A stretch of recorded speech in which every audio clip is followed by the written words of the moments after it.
Hello and welcome. My name is Shannon Kemp and I'm the Chief Digital Officer for DATAVERSITY. We would like to thank you for joining today's DATAVERSITY webinar, Data Management Best Practices, sponsored today by IBM. It is the latest installment in monthly series called Data Ed Online with Dr. Peter Aiken. Just a couple of points to get us started. Due to the large number of people that attend these sessions, you will be muted during the webinar. For questions, we'll be collecting them by the Q&A section, or if you'd like to tweet, we encourage you to share highlights or questions via social media using hashtag DataEd. And if you'd like to chat with us or with each other, we certainly encourage you to do so. And to open and access either the Q&A or the chat panels, you can find those icons in the bottom middle of your screen for those features. And just to note, the Zoom chat defaults to send to just the panelists. We may absolutely change that to network with everyone. To answer the most commonly asked questions, as always, we will send a follow-up email to all registrants within 2 business days containing links to the slides. And yes, we are recording and will likewise send a link to the recording of this session, as well as any information requested throughout the webinar. Now, let me introduce you, turn it over to Sonia for a brief word from our sponsor, IBM. Sonia, hello and welcome. Hello. Can you hear me? Sound good. Okay, awesome. Well, thank you everyone for taking the time to listen to me today. So today I wanted to walk you through how to get your data Gen AI ready. So hopefully that's a topic you are interested in. For some reason, I can't get the presentation mode working, so I'm just going to go through this here. Hopefully that's okay. All right, so I am Sonia Mazzetta. I am a Director of Product Management within IBM, and my specialty is all about data management. So what do I have here in front of us today? So I want to talk a little bit about what are some of the common challenges that most of our clients face when it comes to getting their data Gen AI ready, or just in general, how to start implementing AI technology. And a lot of it really comes down to one big area. It's all about data management and data preparation. And the reality is that whether it ends up being, data preparation for AI, we saw the same when it came to other technologies such as machine learning or just general data science. The reality is there's a major dependency on getting your data correct, getting your data with quality so that you can trust it and that you can use it for AI. So now let's talk a little bit about what are some of those challenges in data that we see. First of all, there's a ton of data, right? It's everywhere. There's diverse formats. Quality is very hard to maintain. And when you look on the right side here, the introduction now of unstructured data that's heavily being used in AI, and not necessarily unstructured data has just been, introduced to, technology, but more so that there's a higher dependency on unstructured data when it comes to AI. It introduces even more challenges. It's a little bit harder to search. Governance and compliance are a lot harder to achieve. It's really something that needs to be addressed with the right data management approach and strategy. So what is that? What is IBM's point of view on this? IBM's point of view on this is that there needs to be key principles in any data platform to be successful in data management for AI. So here they are.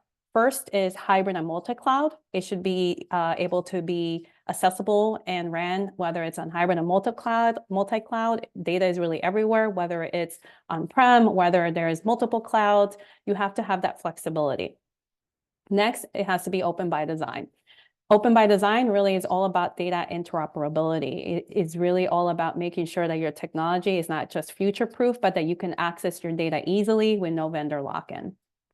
Third, it needs to have data governance. So we spoke about that, right? We need to make sure that the data is trusted, that you can use it, that you can derive the necessary business insights to make the right business decisions. And that's all what governance brings to the table when it comes to data management. And then the other is it has to be cost conscious, right? So when you are accessing your data, you are at the end of the day trying to access the data in order to ideally get to a point where you can make business decisions that lead to profit, right? So the higher the cost that there are with how you access your data, the lower the profit. So price performance should be very much a key principle in data management, and having the flexibility of selecting appropriate access points, whether it's through data engines or processes that access the data for the right workloads. And then last of all is really all about the management of structured data or unstructured data when it comes to AI. And it's really the ability of this new world that data management now needs to take into consideration, not just structured data, which has been the traditional approach, but structured data together with unstructured data, and then making sure that you can apply governance on top of that. So next here is what we have within IBM, right? So within IBM, how are we addressing this? What's our product essentially to execute these principles from a data management standpoint? That is IBM watsonx.data. watsonx.data is a hybrid open data lakehouse for AI and analytics. If you want to understand the different layers that make up watsonx.data as a product, you can start from the bottom up. From the bottom up is really all about thinking about bringing in your own object storage, whether it's Amazon, Google, and Azure. That goes back to the multi-cloud principles. You can also leverage different open formats. This is all about data interoperability, right? So within IBM watsonx.data, we lead with Iceberg. Iceberg is the market leader in open table formats. However, we support other formats such as Delta and others listed here. Next, we provide optionality on which engine to use for the specific workload, right? So within watsonx.data, we have SQL interactive engines that are focused on, let's say, BI workloads, and that's Presto Java, Presto C++. We also have Spark as an engine, and we also have a vector store database, which is Milvus. And you can see here, open source formats are very much a part of our key architecture.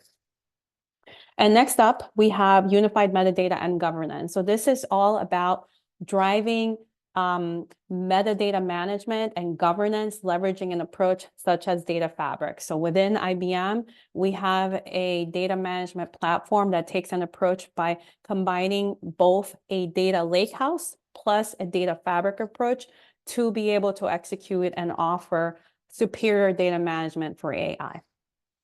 All right, so since I only have a few minutes, let me end here. And this is the last slide. And essentially, if you would like to learn more about watsonx.data, if you want to try watsonx.data for free, you can do that. You can use a QR code here, try it for 30 days, take a look at it, see if you like it, see if these things resonate. If you have any questions, you can also have official client briefings and additional support as well. And that's it. So thank you very much. Thank you very much for your time today. And I'll hand it over to you, Shannon. Sonia, thank you so much. And I love a good QR code. And I hope you guys enjoy the free trial test there. Thanks to IBM for sponsoring. And let me introduce to you the series speaker for this webinar series, Peter Aiken. Now, Peter is an acknowledged data management authority, an associate professor at Virginia Commonwealth University, president of Data International, and he is the associate director of the MIT International Society of Chief Data Officers. For more than 35 years, Peter has learned from working with hundreds of data management practices in 30 countries, including some of the world's most important. Among his 12 books are many firsts, starting before Google, before data was big, and before data science. Peter has founded several organizations that have helped more than 200 organizations leverage data-specific savings, have been measured at more than 1.5 billion US dollars. His latest is Anything Awesome. And if you would like to, if you have questions, by the way, for Sonia, feel free to put them in the Q&A panel, as she will be joining Peter in the Q&A at the end of the webinar today. So with that, let me turn everything over to Peter to get his presentation started. Peter, hello and welcome. Hi, Shannon. Nice to be here for the 12th in our series this year. And Sonia, what a wonderful breath of fresh air to hear somebody talking from a data management perspective about AI. This is great, and I think it dovetails very nicely with what we're going to be talking about today. Shannon, vocal check okay? Yeah, you sound good. Yes. Yep. Thanks so much. Sorry, I have to unmute myself. And was right. There you go. All right. Well, and Sonia, you're not the only person who's having some little technical difficulties today. So it must be just one of those things. You'd think it was Friday the 13th or something. But anyway, glad to have you with us. Yeah, today, really one of my favorite topics here, talking about sort of how we got to where we are and where we're headed from this perspective. So while the topic is data management best practices, and there are some. This is one of the things that's important to take away from this, that there are correct ways to do this and incorrect ways to do this. And Certainly, Sonia and I will talk a little bit more about them in the Q&A section as we get going. But what I also like to do is put a subtitle here that practicing data management better. And what that means is that you have really this understanding of the vastness and the quality of data that spends an increasing role in everybody's life, and that hopefully everybody is motivated to increase their individual skills, because poor data skills cost you more, steal increasing amounts of your time, deliver less, and present greater risks to us as citizens, much less as part of organizations. Data management as a critical life skill that we need to have and understand its positive and negative applications on this. But there are defensive skills that we can look at and take advantage of the general pieces around this. I'd like to start out here by acknowledging the founder of our discipline, who is known as Lady Ada. Her full name is Augusta Ada King. She is a fascinating individual, only lived to the age of 42, unfortunately.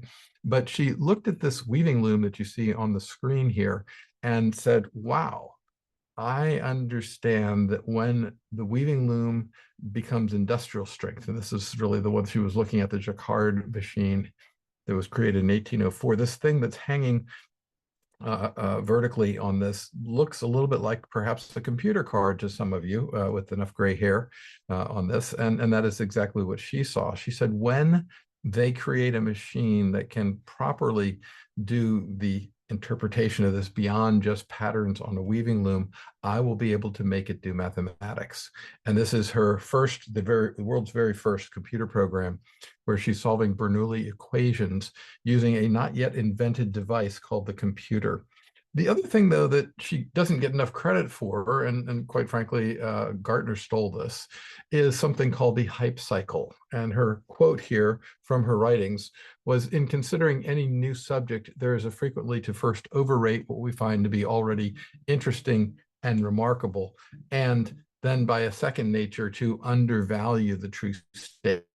Something new comes along and we go, wow, it's great, or whoa, it's terrible, right? And the correct answer is it's somewhere in the middle, and it takes some time to understand the overall of this within our organizations. Right now, there are many people who claim that AI is at the peak of inflated expectations and about to hit a trial of disillusionment. Those of you, again, with gray hair will understand this is an AI winter that they're forecasting. I certainly don't know what's going to happen, so I'm not going to make any prognostications on that. But it is useful to take a look at what Gartner has looked at for these hype cycles. Here is the data management hype cycle for 2022, and you can notice here something called data mesh that I've just circled in yellow, and that is headed for the top of the peak of inflated expectations, but also already canceled out as far as Gartner is concerned. There's something called a data fabric that's headed for this trial of disillusionment. This was 2 years ago in 2022. And interestingly, master data management and data lakes are seen as up and coming things, in that we've matured enough to understand where they play. Here's the 2023 cycle. Notice data mesh is still way up there. Data fabric is still falling. And once again, data lakes and master data are in fact still going up the slope of enlightenment around here. Here's the one for 2024. Again, just a quick note, vector databases, data products are now headed for the top. Their data mesh has already fallen over the top, and data ops and data fabric are on their way down. Again, metadata management solutions are on their way up. And of course, we have our data lake, master data management grouping right over here. This is to say that it is possible to figure out where your data management technologies are in fact going. So we're going to look today at a little bit of motivation, because we're unsatisfied with the current state, and quite frankly, we're having trouble making progress in general. There are many pockets of excellence out there, and the conference that Shannon is referencing this week, I was there for just a short while, but did see enough things that were there that it's wonderful to see that there is some good progress, but these are people who are interested in participating. Then we're going to move into a quick section on how did we get here that has some origins in DoD and the Software Engineering Institute. We'll talk a little bit about those. It's built on proven research, and this leads us to the industry push for best practices. Then we'll talk about the ingredients that you need to have as part of your data management improvement program, one of them being the data maturity model, the other being the data management body of knowledge. And I have to say this, at least today, because our lawyer sent us a letter. We now finally have a copyright on this, and it's called the DAMA, Data Management Book of Knowledge, and I'll have to go back and put our trademark in there, which is something to celebrate in this. The question, of course, looking at these two is to understand and apply them together. And one of the key pieces to understand is that they are joined together by a weak link in the chain architecture. We'll do just a bit on strategy with talking about the importance of understanding the architectural support provided by at least a three-legged stool. And we'll finish off by talking about how one gets to Carnegie Hall. Now, Shannon and I are both musicians, so we'll understand that particular reference, but hopefully everybody else will by the time we get there in about 50 minutes on this. Notice over on the side too, I have 1 + 1 = 11. And that really is the kind of synergy that Sonia was talking about when applied correctly that you can obtain from your data as an asset in there. We'll be inviting her back for the Q&A session, and going to jump right into these measures of unproductivity. Right now, your knowledge workers in your organization are the best source of untapped productivity improvements that we have out there. 33% of their time is spent recreating knowledge that already exists, and only 10% of their time is spent creating new knowledge and content. That's a really horrible situation, and 53% would rather do household chores or pay household bills than use content management repositories, metadata repositories, et cetera, et cetera. 74%, 3/4 of them feel unhappy or overwhelmed when working with data, and 1/3 of them spend at least 1 hour a week procrastinating over data-related tasks. A couple more measurements up here. Again, everybody has a good understanding of how to use data at the 14% level. In other words, only 14% of our citizenry, which applies directly to knowledge workers, have a good understanding of how to use business data. And of the generation that is becoming part of the workforce now, 1 in 5 of them classify themselves as data literate.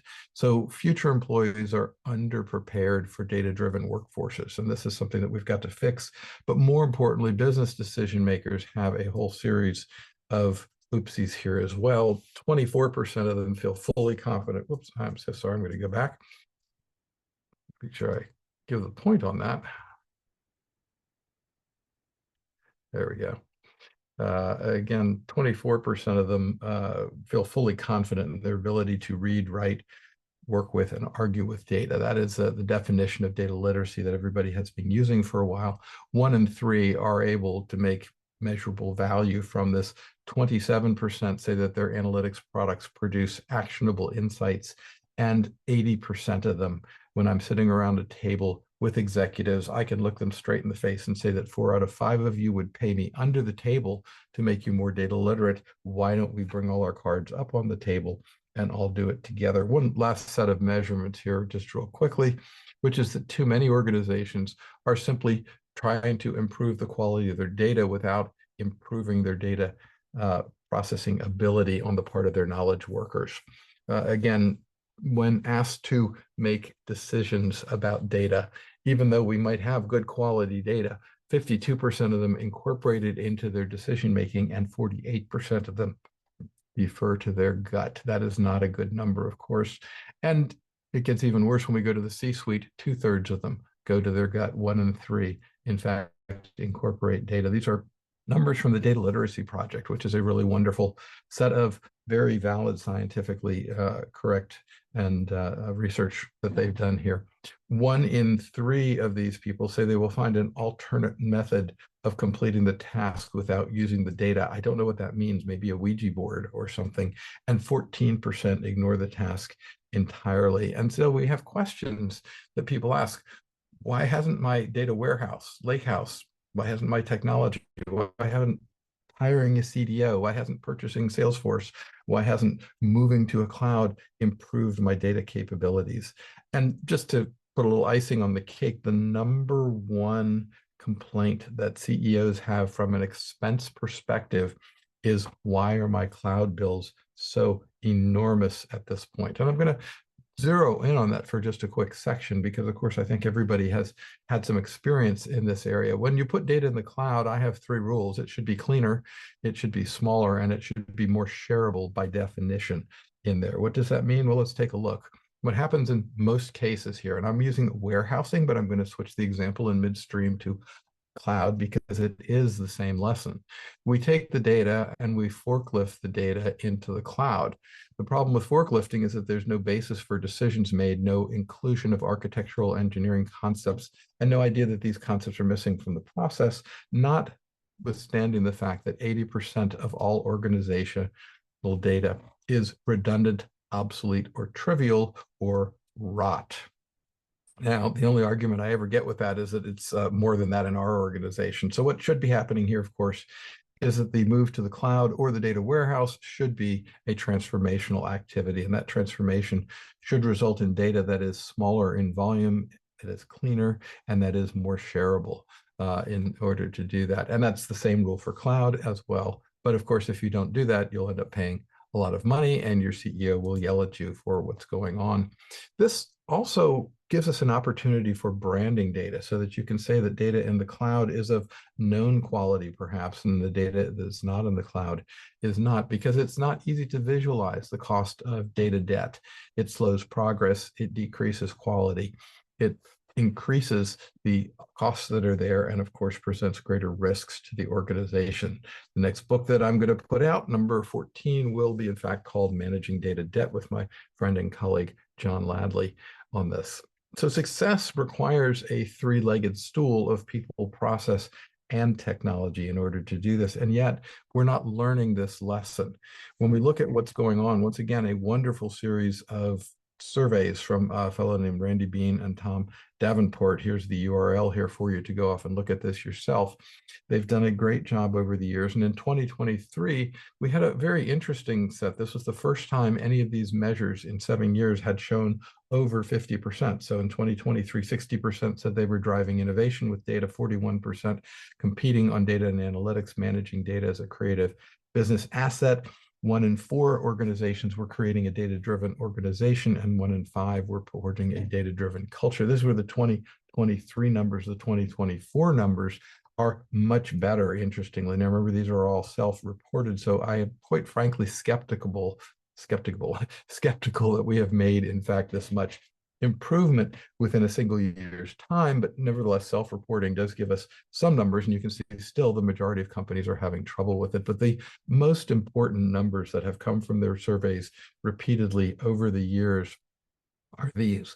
We've asked the question, is your problems, the challenges that you're having in this area, primarily technology related or people and process related? In 2018, you can see it was 80-20. In 2019, in 2020, in 2021, in 2022, in 2023, and last year, including, these are still highly focused on people and process-oriented problems as opposed to technology problems. So 80% minimally in these are going to be people and process. And just as a note, data governance is the only resource that you have in your organization that is going to be able to focus in on these activities. One of the real problems in this area is that everybody else is trying to do data. So we have everything else data, and you've got data governance and data management, perhaps some other activities. And this is, of course, what people hear. They do not appreciate or understand the difference between all of this. So just call it a data program. All right, so how did we get here? Let's dive in here. And again, the motivation here, I love the Alice in Wonderland motif here. We want to move our data management program to the next level is a question that I get very often here in my career, and it's a reasonable request. But the first question back to them is, what level are you at now? Because if you're currently managing your data, but you can't measure it, how are you going to manage it effectively? How do you know where to put the time and money in a way that best supports the vision? And this was a question that I was asked to work on and when I was the U.S. Department of Defense Reverse Engineering Program Manager back in the late 80s, early 90s. And we sponsored some research at the Carnegie Mellon Institute for Software Engineering, asking how can we measure the performance of DoD and our partners. And we were told, go check out what the Navy is up to, but also pay us some money. And they did come up with an integrated process and data improvement approach program. But my COTAR at DoD required the SEI to remove the data portion of the approach.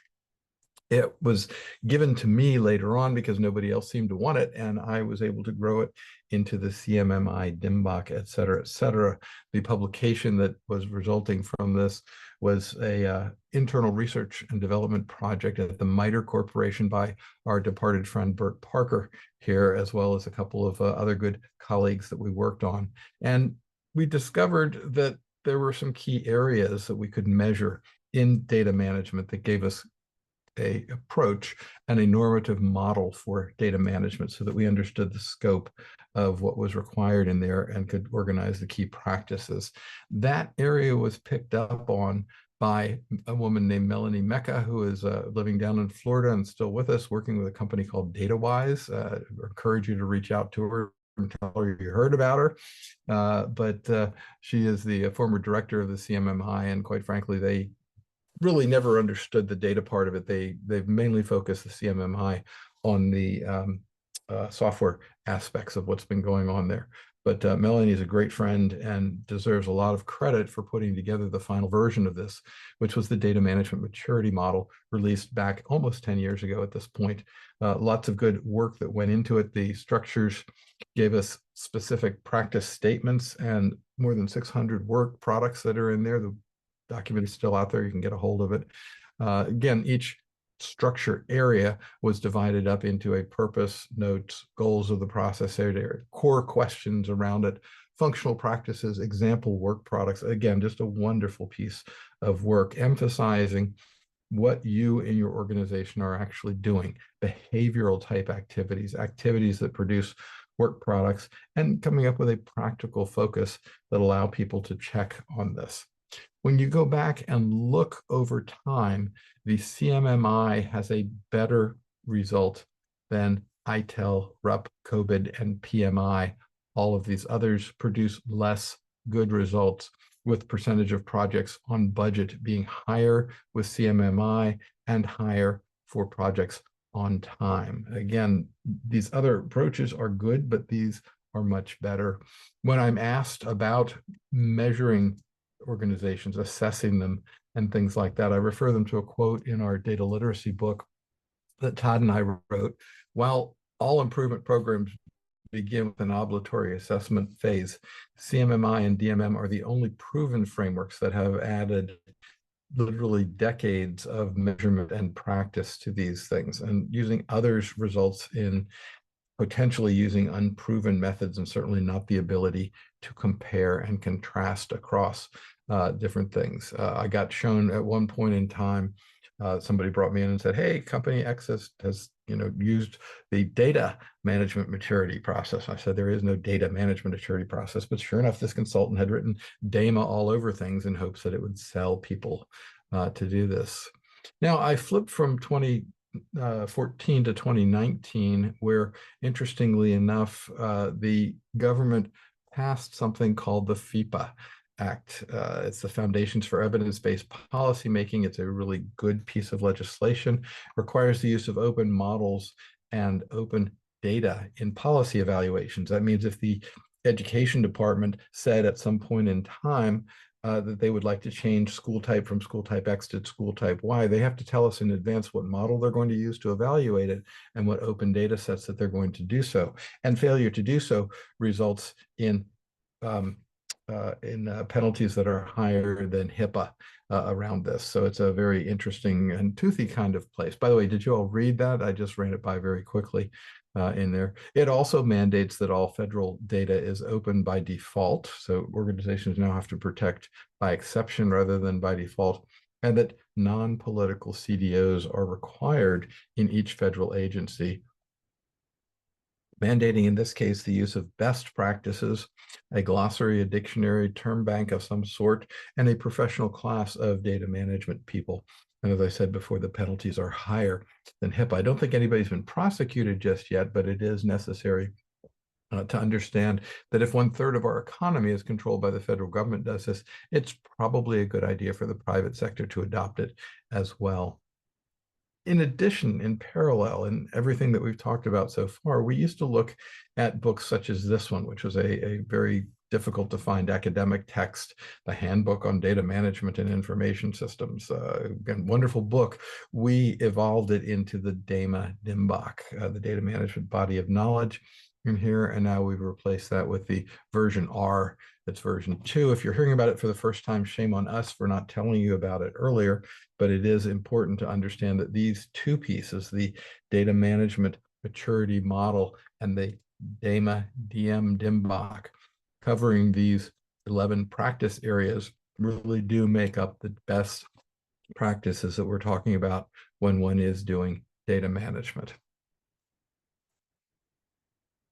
Moving right on still further, understanding and applying them together. And just a quick note that this is where I'm speaking to you all from. This is my house in rural Virginia, where I don't yet have internet. I have essentially twisted pair wire. If you remember DSL, that's what I'm calling to you on. And you might say, goodness, what could somebody who lives out in the country tell us about these things? Well, first of all, what you're seeing here is an artifact of the fact that I am a horse husband, and that meant building a barn was part of my process of engaging my spouse to this venture that we have out here in the countryside.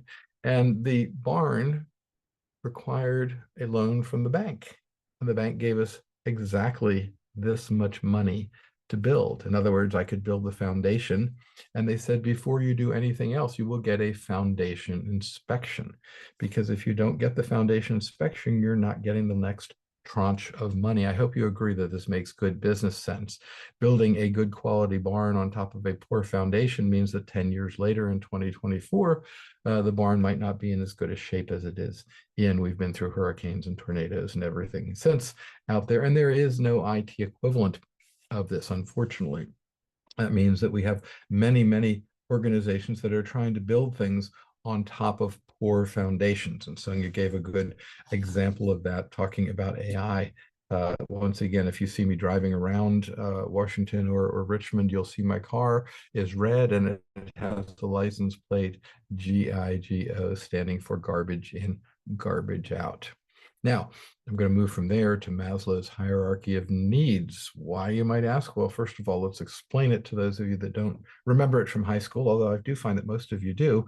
Maslow was the one that said, look, we have food, clothing, and shelter needs, and if they are not met, we will not be able to be safe. And if we're not able to be safe, we'll never be part of something that is bigger than us, whether it's a family or an organization, a cult, whatever it is we're going to get into. And if we don't have that understanding of ourselves versus the larger organization, it's impossible to know whether we have self-esteem, finally getting onwards up to self-actualization. The TED people hijack this concept of self-actualization and call it flow. It's the same concept. You're working at your highest and best use. And yet, when we look at data, there's a parallel concept. What you see up here, of course, are technologies, AI, ML, crypto, mesh, right? We've already seen that mesh is not long for the world, at least according to Gartner on this, and that those things are good, but not sufficient. You need a much more than just the tip of the iceberg that everybody sees. You need foundational data practices in order to make your data management efforts truly pay off. And these represent capabilities for the organization as opposed to technologies. And yet, in spite of this, I'm asked oftentimes, I understand all that, Peter, but can you do it faster? And the answer is yes, I can do it faster, but if I do it faster, it will take longer. If I do it faster, it will cost more. If I do it faster, it will deliver less. And if I do it faster, it will present greater risks to your organization.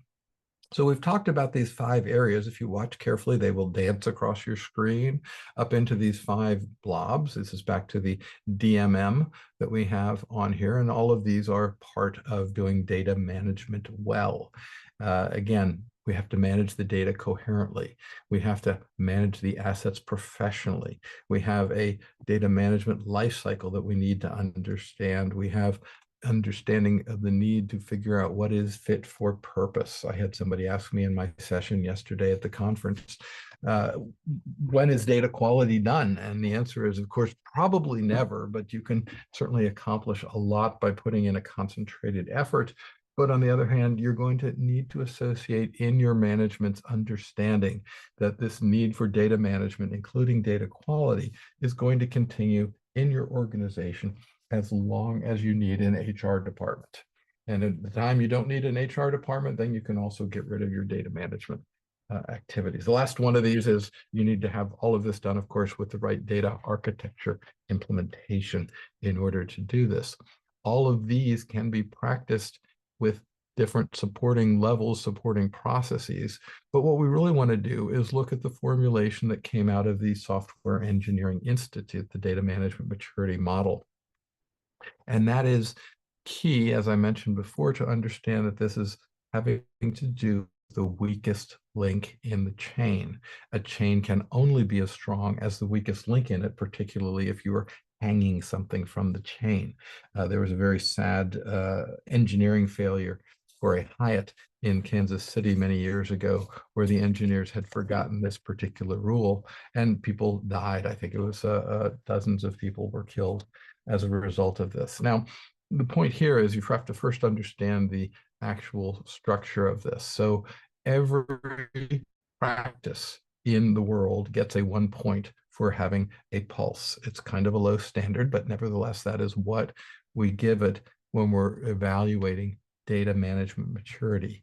If the area that you're looking at has the ability to have some repetition, for example, we could say Sonia might be the person who is the best qualified to do this, so let's give that task to Sonia. Well, that may not be a good practice from a maturity perspective. It may be an effective practice because, of course, Sonia is excellent at what she does in that context that is there. If Sonia has written down any of this information, defined it, in other words, that organizational practice area would receive a 3. And if any of the things that are written down are measured, then we would receive a 4, and 5 becomes available to organizations that use the measurements to go back and improve the existing processes. I'll just say it real briefly one second time to make sure that you follow. You get 1 point for having a pulse. You get 2 points if your process is repeatable. You get 3 points if your process is documented. You get 4 points if your process is measurable and measured, and 5 points if it is optimized by using all of the things that we've done together. This is a wonderful way of describing almost any practice maturity, and again belongs to the Software Engineering Institute. We've adapted it, of course, over time to these data areas, which means we can now start to look, and I'm assigning 3 to data governance, data quality, data operations, and data platforms in there. They are level 3. So notice I turned them all gold. Well, guess what? This organization in question just doesn't have a data management strategy. Therefore, the overall maturity of the organization can only be a 1.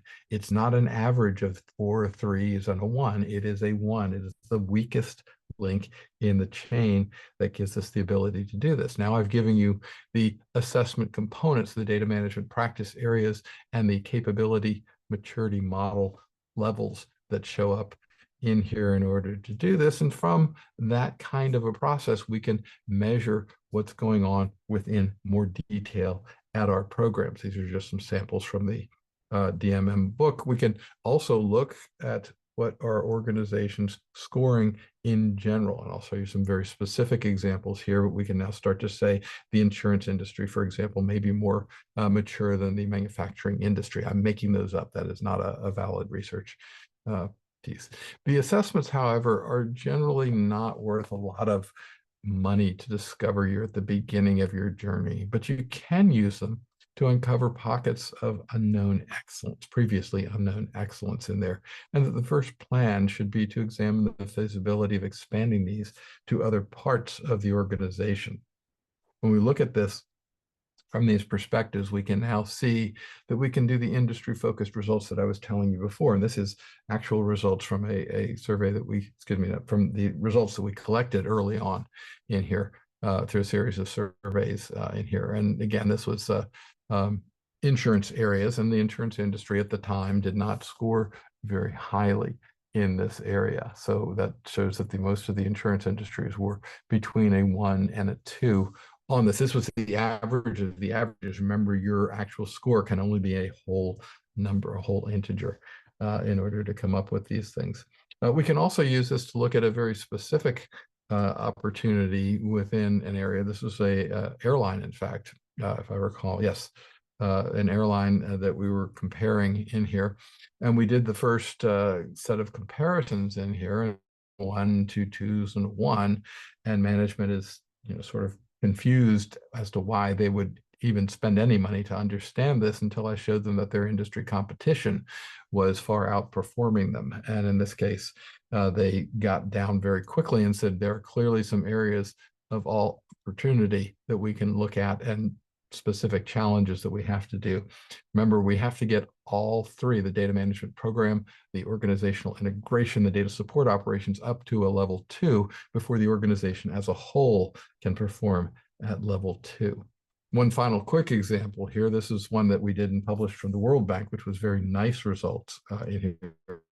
We were asked to evaluate their treasury function, their information systems group, and the work areas of the business. The part that delivered the checks to people. So this was the results for the treasury. They were a flat 1. So was the information systems group. They were also a flat 1. But the World Bank's business practices were actually world class in order to do this. They were the highest scoring and still are some of the highest scoring areas that we've ever looked at when we look at these assessments over time in here. Once again, we can add in some industry benchmarks and overall benchmarks, and you can see once again they are outperforming the industry and the overall benchmarks in those areas in data governance. So quite a very nice success story. And yet we've looked at these results over time, and these are some average of averages, so take them with their worth. But the idea that we've gone from 2007 to 2019, which was the essentially the era of big data, is a really horrendous set of statistics in that we are statistically insignificant. They are unchanged in order to do this. And that is a horrible, horrible thing. In fact, we can go even further when we look at literacy around this. We used to call this the National Association of American Adult Literacy. And that has now been renamed to the Program for International Assessment of Adult Competencies. Regardless of what it's called, it's still not giving us good results. Once again, during the era of big data, we have statistically unchanged results, and these are terrible numbers to do this. Now, I'm going to switch here and talk about strategy for just a few minutes, because, of course, when you understand where you are, you now need to figure out how you're going to get to where you want to be. And most people use a very different definition of strategy, but the one I like to use is one that comes from the military, which invented the term strategy. And that is a pattern in a stream of decisions. And this pattern guides work group activities. Work groups are much able to figure out themselves what should we collectively be working on, because, of course, they huddle together as they're looking at things. And the overall pattern for doing strategy in this case becomes a cyclical, repetitive, improvable process that we're going to call based on the theory of constraints. And the theory of constraints is a well-known theory exemplified by a book that some of you may remember called The Goal. Now, the process is to identify the constraints that are imposing limitation on the system, as in what are the 1s and what are the 3s in my organization, and how can I turn the 1s into 3s, and to exploit that constraint, make quick improvements in the constraint, trying to fix it using existing resources. If that is unsuccessful, we move on to the next level, which is to subordinate all non-constraints. We have to make everything else less important than fixing the problem. We have to alleviate that constraint up into an area that will make it super useful, and repeat that process until the constraint is eliminated. I think that the part that I like most is that this should look an awful lot like Plan, Do, Check, Act. Some of you are very familiar with it, and the older I've gotten, the more all methods seem to accrue to Plan, Do, Check, Act in there. I just think Deming really hit it on the head in that sense. So let's give a couple of quick examples of strategy. If the good guys are on the left and the bad guys are on the right, we're going to use one set of strategic approaches. If the good guys are up here on a hill and the bad guys are down on the bottom, we're going to use a different approach, as we are also going to use a different approach if the good guys are down here at the bottom of the hill, the bad guys are up there at the top. So strategy is not something that should be static and unremitted. It should be adaptive to do this. And the best articulation of this was one of our former presidents, General Dwight D. Eisenhower, when he said, "In preparing for battle, I've always found that plans are useless, but planning is indispensable." And that planning process is absolutely critical to be able to have that in there, because if we don't have that ability to do critical planning in there and to adapt on time, it's going to be extremely difficult to actually come up with things that are useful around that. So let's take it a little bit further. I like to talk about something called a data sandwich. Again, it's the idea that three things are going to be critically important for our data management practices area, and they are data literacy of our organizations, and it's critical to make sure that you start your data literacy initiatives by educating your decision makers, because your decision makers oftentimes do not know when they are making data decisions. So that's why it's the first place you have to start with data literacy. Eventually, all of your knowledge workers need to do it. And that means that the purview of the CDO is, in fact, to look out across the entire organization and raise the data literacy of the entire organization. The second area in there is your data supply, which unfortunately tends to be somewhat uneven. And then, of course, your use for standards in the middle there, which is also, again, in most organizations, kind of uneven. So our goal with respect to improving these data management practices is to make the data literacy, the data supply more robust and standard data, so that we can take all three of these activities and have them work together in concrete. And while that's a great thing to say, I also had to go to India, to this tea farm that I was visiting a couple of years back, and saw this sign hanging over the cash register, which, once again, those of you that are Deming aficionados will know that this is a Deming quote: "Quality engineering and architecture work products do not happen accidentally." I asked the gentleman who was running the cash register, "Why do you have that sign over the cash register?" And he looked at me like I was an idiot. Said, "How could you have well-designed practices otherwise if you don't put time and effort into them?" And of course, I was sufficiently put in my place, and again, had a wonderful trip. But of course, also we need to add the word data into all of these things in order to make it work. Quality data engineering and architecture products do not happen accidentally, and we need, in fact, to have these set up so that they will work on a regular basis for things in practice. So we're back to our DMBoK now. We started that out about 20 minutes ago. The now copyrighted name of DMBoK here is really, most people look at it and say, okay, well, which one of these 11 areas should I start with? And it certainly seems that data governance might be a good place to start because it is centrally located. But I'm going to give you a little scenario here and remind you, of course, of our three-legged stool metaphor around this, and say that, in fact, most organizations, when they approach this process, actually have to do a combination of these. And just like the three bears, you don't want too much and you don't want too little. One's probably enough and 10 is probably too many. So here's an example. Somebody who's putting together a data warehouse and a business intelligence project of some sort, perhaps in the cloud even, might look at this and say, I'm going to do some data warehousing, but I also need to understand that by putting in good quality data to that data warehouse, I'm more likely to achieve good results earlier in the process. And in order to get that, I'm going to need to put in place some governance. So we're going to put data governance in place so that we can make that actually work as a practice. Each of these, you get one experience point for doing each of these things, but now I'm going to come back and say we've gone a little further in our journey and now have a better idea where we're still going to do some more data warehousing, but now we've decided that we need to focus somewhat on metadata management here. If you're not familiar with it, that's data about data, and gosh, that's how you get quality and things like that in place. So it's a combination of things that we've been doing to get to that level.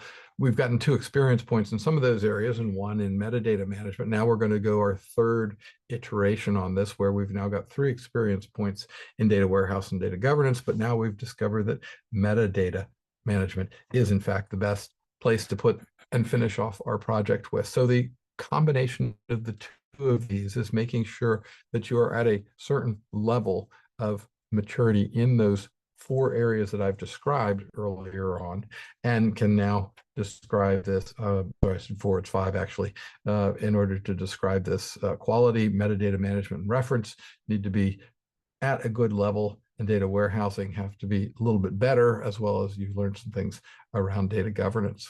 So how do you pick your first project in data management now that you have a new understanding of how it should be put together? Well, I use this lighthouse metaphor here. There are some things that will further organizational strategy. You're, of course, looking for data things that will help support the use of data in the organization achieving strategy. But that's a big universe of things. So let's put another Venn diagram component up there, which is the data is in use to the business.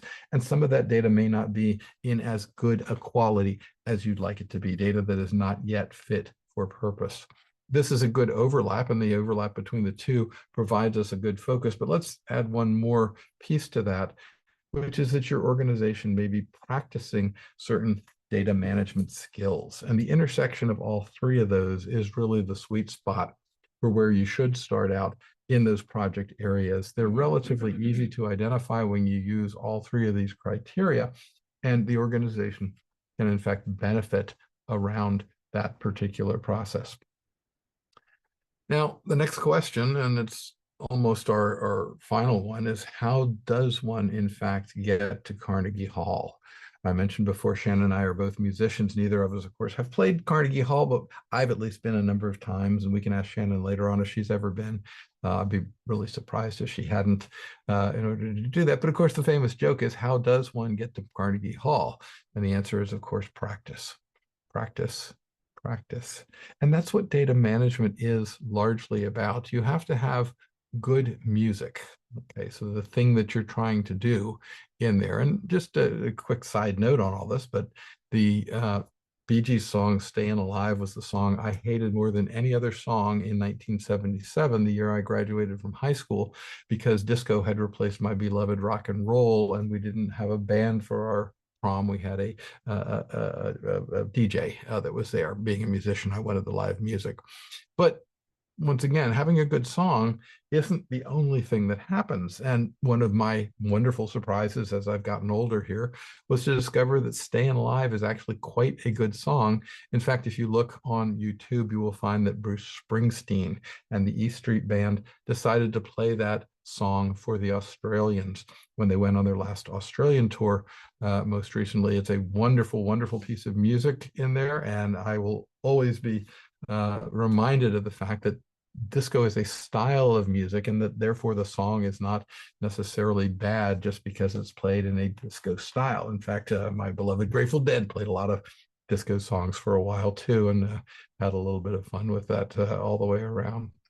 So we've spent some time talking about motivation. We're unsatisfied with our current state of things. And let's remember, the people at the conference, the people who are paying attention to these webinars, are people who are really interested in this.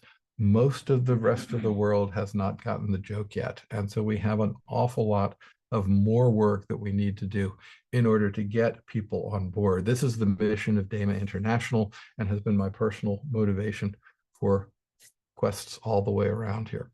We're going to now look at where to next, right? Well, the first thing to understand is that change management and leadership are critical components to this. We can't get people to change the way they do things unless we actively work at it.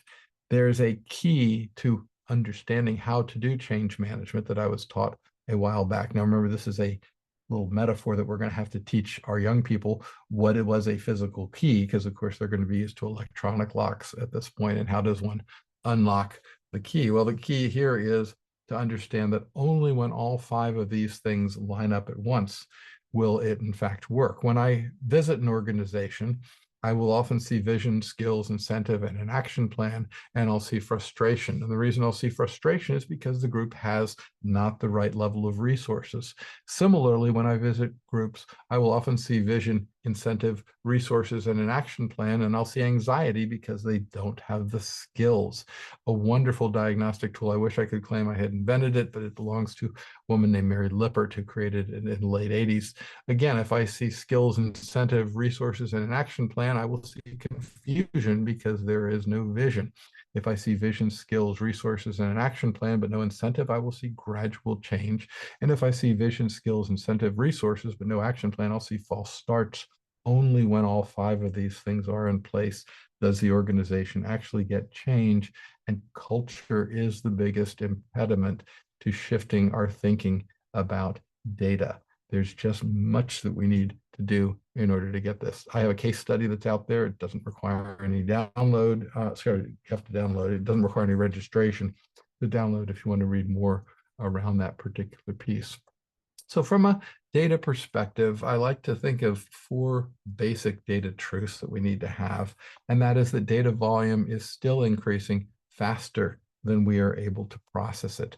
The data interchange, overhead, and other costs of poor data management practices are measurably sapping organizational and individual resources and therefore productivity. That reliance on technology-based approach and technology-based education methods has not materially addressed the gap between creation and processing or reduced bottom line costs. And finally, there is, of course, an industry who's designed to, in fact, make us more dependent on them in regards of using data for trying to make money off of it. This requires us to have a very strong paradigm shift. Process is more important than results at first. Learning how to play any instrument at all, you will get the feel for that instrument, and therefore learning individual songs, individual pieces of music will become much easier as a result. That failure itself is a lesson, and that it's important to take stand of these things, but to also learn from other people's failures, because you don't have to experience the failure in order to learn from the failure in that case. And that the people and process aspects of data management are receiving insufficient attention around all of these, just the same way as I would say that from the AI perspective, many people are focusing on the algorithms. And as Sonia said before, not enough are focusing on the data, but that these best practices do in fact exist. And now that you're aware of them, you can start to implement them in your own organization and for your own benefit in order to do this. So again, let's just go back over this. We're unsatisfied with the current state. We're not really making progress as a society, but that there is a proven research basis that started out with the Defense Department, incorporated parts of the Software Engineering Institute and MITRE Corporation's research projects, as well as some of our own efforts in here that produced this result from the CMMI that gave us the data management maturity model. The industry has a push and in fact a law, a legal obligation to use best practices, especially if you're in the federal government. But why would you use anything less? Now, many people don't know that they exist. Now, of course you do.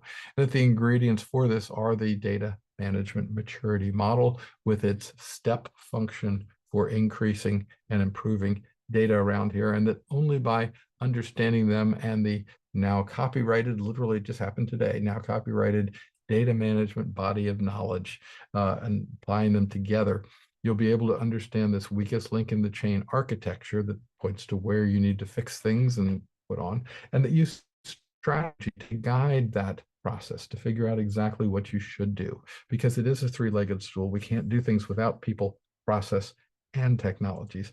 And the opportunity to do all of them is right in front of us every day. That only by practicing these areas, by putting a dedicated team in place and using this dedicated team to start getting better about things. This is why data management practices should be centralized in organizations, especially at first. Eventually, you may decide to split it out and do some things. I've had some organizations that have had as many as 3 data management practices working at the same time on this in a coordinated fashion, but it is possible to do this, but only after you've gotten one to work. You certainly don't want to start 3 separate initiatives at any one particular point in time. That really getting the key to this, of course, is to understand that these practices have to go in and focus in on the things we talked about, lack of focus on people and process areas, overemphasis on technologies, and all the rest of that. And we're coming right back to the top, and it's almost time to invite Sonia back in, but we want to invite you to join us on our 14th year, Shannon, that we're starting in January on this. It's been a long, wonderful association, and I am so appreciative of your guidance and support in this area around this. So let's invite Sonia back in and see what sort of questions everybody has. Peter, thank you as always for another great presentation. And if you have questions for Peter or for Sonia, feel free to put them in the Q&A panel of your screen. And just to answer the most commonly asked questions, just a reminder, I will send a follow-up email to all registrants by end of day Thursday for this webinar with links to the slides and links to the recording, along with anything else requested throughout. So diving in here, I thought that data management maturity models include siloed level, department-wide maturity level at level 3 and enterprise-wide maturity at level 4. Is that important? Well, I've seen lots of variations on it. I would say that because the need to be centralized in there as opposed to department, yes, you can, in fact, measure them down at a lower level. However, let's think about it, an example of AI, for example. If you have a department that is performing with a high level of data management maturity, and you're trying to do something based on AI, one of the first things that the data scientists who are involved in the AI are going to do is say, hey, this could be really cool if we could incorporate this other part of data. And maybe that other part of data is from an organization component that has not gotten the discipline in place, and in fact, becomes a weak link in the chain in your AI system. Sonia, do you want to comment on that as well?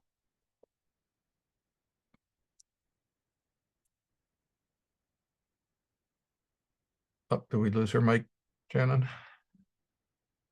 I see you just unmuted. Are you there, Sonia? Oh, for some reason we're not getting your audio now. I would hate to speak for Sonia. She's certainly more expert in the AI pieces, but I wanted to use that as an example since she was. Can you hear me now? Yes, yay. Okay, Sure. sorry about that. I problem. kind of lost my train of thought there. So thank you for inviting me. But no, I think we're good with your answer. Super. Awesome. And again, I invite people to put questions in the Q&A panel, but there was one that came into the chat earlier, parking lot item question, yeah. So, how would you approach creating data for a chatbot supporting user access and usage of public websites, Washington State Department of Health? Is there an AI bot that surfs the sites and creates metadata for the website chatbot? Oh my goodness, that sounds like one of my students, Sonia, who's trying to ask you that question, who's supposed to be working on their independent study project. We're doing this. Everybody's doing all these things, right? Anyway, please. Yeah, I mean, I think that there's different factors that need to be considered here with using public data, right? I think that you have to understand if the public data is okay to be used as part of your chatbot, right? If you want to include it. You do also have to be conscious about if there's any sensitivity with any of the data that you're using and leveraging as part of your chatbots. That's always something that, at least from an IBM perspective, we're also very conscious of, and we talk to our customers about. And then you also have to be conscious about the results that it gives you because of that, right? One of the biggest things that we actually discuss with a lot of our clients is the use of public data versus enterprise data.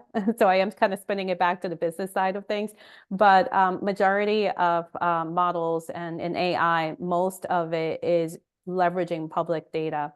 And it's great because it gives you some, results, but just keep in mind, those results are public. They're very general. It's not specific to maybe the area that you're focused on.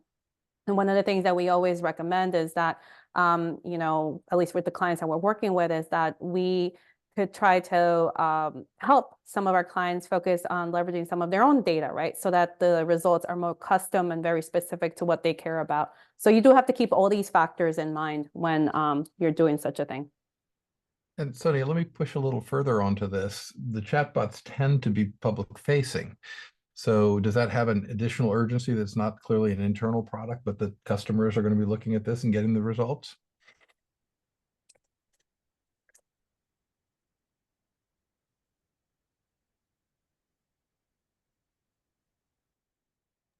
Okay, I'm sorry, can you guys still hear me?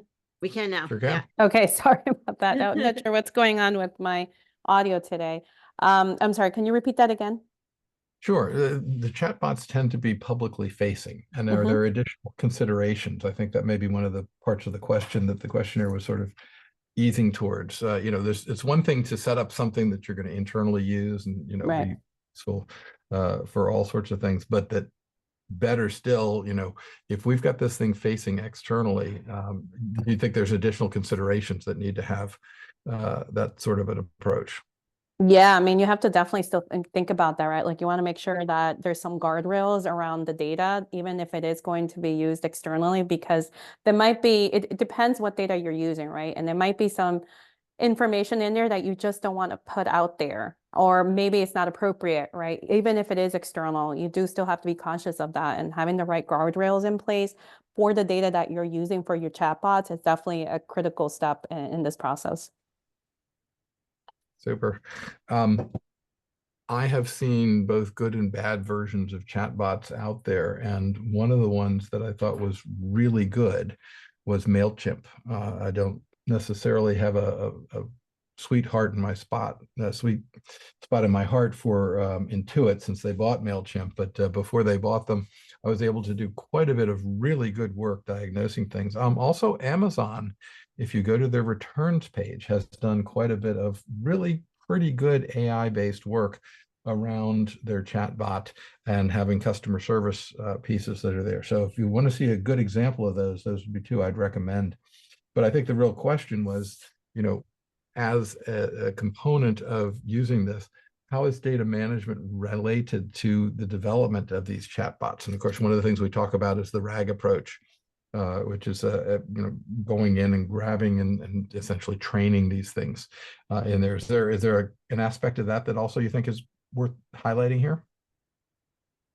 Yeah, absolutely. We're actually I'm actually very deep in the weeds of this piece of work right now. RAG is the top, I would say, use case right now, at least when it comes back to data management and the dependency that it has.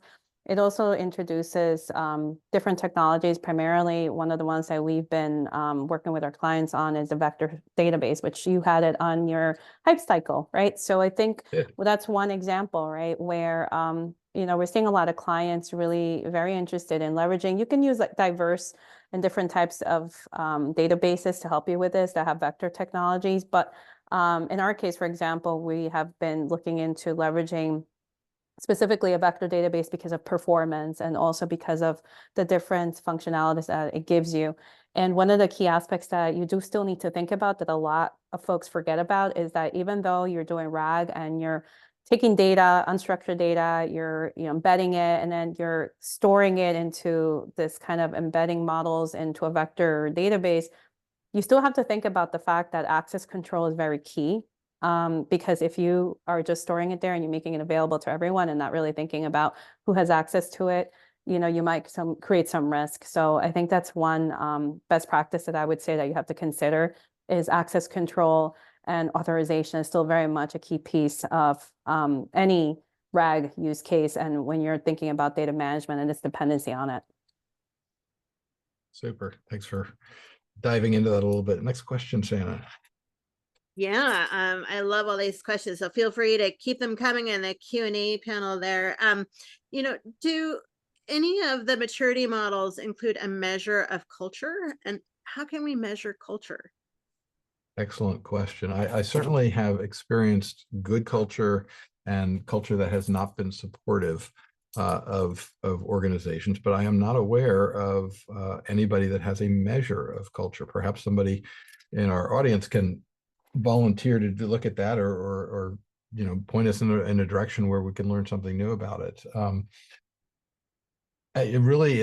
Maybe that's the answer, Sonia, is that it's binary. I, for example, one of the stories I love to tell is that I went into the U.S. Army as a client to help them learn about data governance, and their culture was extremely helpful because as far as the Army is concerned, everything is governed, and when they found out that data was not governed, that was a problem for them, and they wanted to fix it really quickly. Again, other organizations, it's not going to be the same kind of result. Is it really just a harmful effect or a supportive effect, or is there perhaps a more nuance that needs to be measured in more detail? Yeah, I agree with you. We see the same from an IBM standpoint when we're working with different types of customers. So we do tend to see that financial and like public sector, I guess, government as well, which US Army would fall under. They seem to be definitely a lot stricter with the guardrails that they want around their data, and data governance is very much embedded into their DNA when it comes to how they manage data and just their technology in general.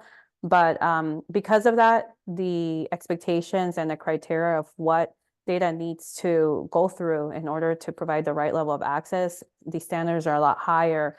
And as technology changes, that continues to evolve, right? So I think I totally agree with you, because then when we compare it to perhaps other industries, they might not necessarily have the same rigor. Like, for example, a lot of the customers maybe are more open to moving their data on the cloud just because they don't have the same rigor, as opposed to some customers that maybe they have those very strict regulations, and maybe they're very strict in terms of location and geography, and they might decide to keep their data on-prem just to make sure that, they respect those regulations, and, be able to still execute successfully, right, when it comes to data management. Thanks for that. Perfect. Thank you. That is currently the only questions that we have. But let me here just surf the chat just a second here, and feel free to keep the questions coming, because come on, y'all. I have been away from hosting for a little bit, and I want to hang out with y'all a little bit longer. That's right. I've missed it. I think everybody's probably at your conference, Shannon. Maybe that's the key. No, I'm so excited that I saw a lot of people on here that I haven't seen in a while, and I'm trying to get to a comment here, but Zoom is not letting me. Okay, so shouldn't it be a byproduct of the maturity level? If it's initial, clearly the cultural aspect isn't there yet. So continuing in on that point. So that's an excellent point, right? Obviously, organizations that are less mature will not have had a chance to develop whatever a data culture is. And I say whatever, I've got a book on data literacy, so I sort of address it in there, but it's not an area that I'll confess to having a really good understanding around in terms of that. And again, after I finish this book on data debt, it may be something that we're going to dive into, my writing partner Todd and I, to take a look at. But certainly, I think there would certainly a relationship between the level of the organizational maturity and the role that culture would play. So we'll see whether that comes about or not. But I don't have any good hard and fast data on it yet, and we'll have to do a little bit more working on it. Again, Sonia, any thoughts on that aspect of it? Yeah, we've touched this a few times with some clients as well, right? Because even some of the approaches that we offer, some would probably resonate more to more mature organizations, right? More mature organizations would probably be more after the latest and greatest in terms of how to effectively and efficiently manage data, just because the scale is larger in terms of data volume and data issues and what they're trying to achieve. Versus perhaps a company that might either be smaller in size and maybe less mature, or maybe their requirements are not as high. They might themselves just want something completely different and a little bit less, I would say, complicated, and to some degree, right? Maybe something simple that just meets their basic needs. And that in itself might be okay for them. And I'll give you an example, right? Data privacy. Data privacy is a huge one. Depending on the organization, a smaller organization, they might be able to deal with data privacy through access controls. And that might be sufficient with some of the technologies that they use, right? Or maybe they have homegrown technologies, and that might be okay. Once you start getting to, having more requirements in terms of volume of data, in terms of types of data, in terms of now having to deal with multiple geographies, it becomes a lot harder to keep up with things. And then from that perspective, you start understanding as an organization that you need to kind of mature to the next level. And then you start trying to understand what's out there, right? What are the most mature data approaches that can better address your needs and what technologies are out there. And then that's where you start hunting, for what's available. And that might lead you more to a mature state, right? As opposed to an organization that is more on the journey still to get there. Well said. I can imagine layering on multiple types of competing regulatory environments would even further complicate that sort of thing. So it certainly makes sense. And a couple of people have mentioned that DCAM also talks about culture. So there's a model There's there. some things in DCAM. Yeah, I guess I'll have to go back and revisit that. But they do have aspects. DCAM is focused mainly on very large organizations. So that would also tend to reinforce the point that Sung made earlier of larger organizations requiring a different level. Indeed. Well, that is all the questions that we have for today. Everyone's very quiet. It's the end of the year. It's the end of the season. But I'm so excited. But there was lots of kudos. Oh, we got one more question coming in. I love it. So because we have a little time left. Will AI usage be a standard component in mature organizations of data governance? So one of the things we're trying to figure out is how should AI come into the DMBoK wheel? And again, you saw that earlier there. We're open to suggestions. In fact, are recruiting people actively to start working with us in that area around that. So let me just put the DMBoK wheel up there and see if that sparks anything. I'm not sure I can get that to work. There we go. And there's the wheel. So where does AI fit? We're looking at this.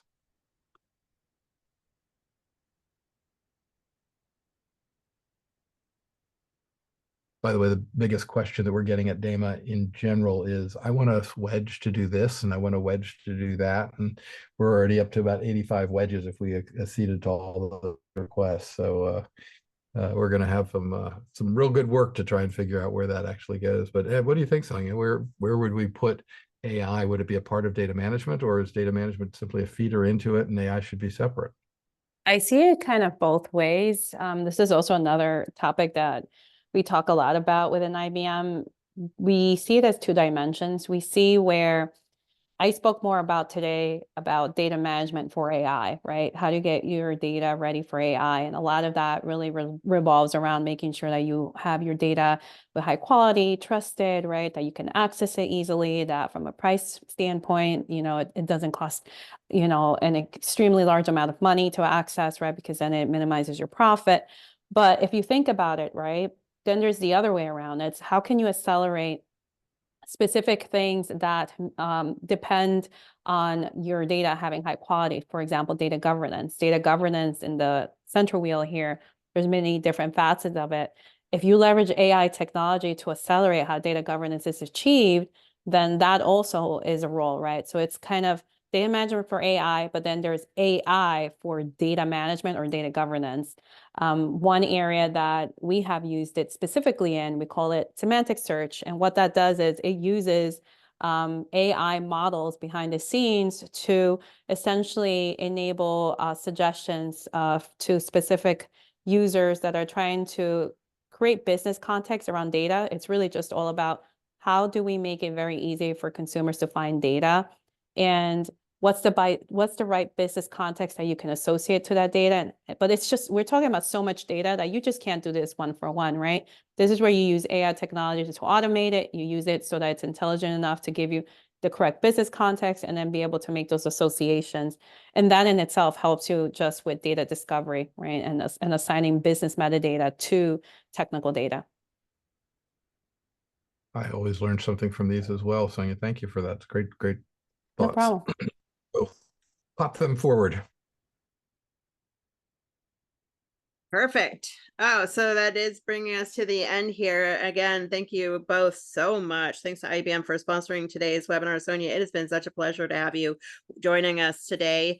Very valuable insights. And thanks to all of our community for being so engaged in everything that we do. We really appreciate it. And again, just a reminder to everybody, I will send a follow-up email by end of day Thursday with links to the slides and links to the recording of this session. Thank you all. Hope you all have a fantastic day. Holiday season, and we'll see you next year. Yeah, happy holidays. Thank you.